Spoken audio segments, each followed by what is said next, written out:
Hello guys, నేనైతే మీషోలో శివుడు బొమ్మ అండ్ వినాయకుడు బొమ్మ కొనుక్కున్నాను. అది ఎట్లా అంటే ఒత్తులు పెడితే అభిషేకంలా పడుతుందనమాట. నేను అంటే ఇన్స్టాగ్రామ్లోనే చూశాను. అది చూసి చాలా మంచిగా ఉంది కదా, మనం కూడా పీజీలో పెట్టుకుందాము, దేవుడికి పూజ చేసుకోవడానికి బాగుంటుందని చెప్పి ఆర్డర్ పెట్టుకుందామని చూశాను. అంటే ఎట్లా వస్తాయో ఏమో అనుకో, నాకు జస్ట్ 150 లైక్ 170 పడింది అంతే. అంటే 170 150 అంటే ఎలా వస్తుందో ఏంటో అనుకున్నాను. చాలా అంటే చాలా బాగా వచ్చాయి అవి.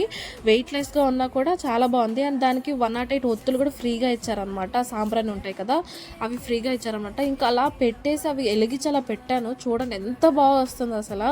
నాకైతే ఫుల్ హ్యాపీ అనిపించింది. అరే 170 రా, ఎట్లా వస్తుందో ఏంటో అనుకున్నాను. నాకైతే ఫుల్ హ్యాపీ అనిపించింది. పాలతో అభిషేకం చేస్తే, దేవుళ్ళకి అభిషేకం చేస్తే ఎట్లా వస్తుందో అట్లా మెల్లగా వచ్చి పడుతుంది అనమాట. అభిషేకం లాగా చాలా వర్తబుల్ అనిపించింది. ఎవరైనా కొనుక్కోవాలంటే కొనుక్కోండి గాయస్. ఉంటా మరి.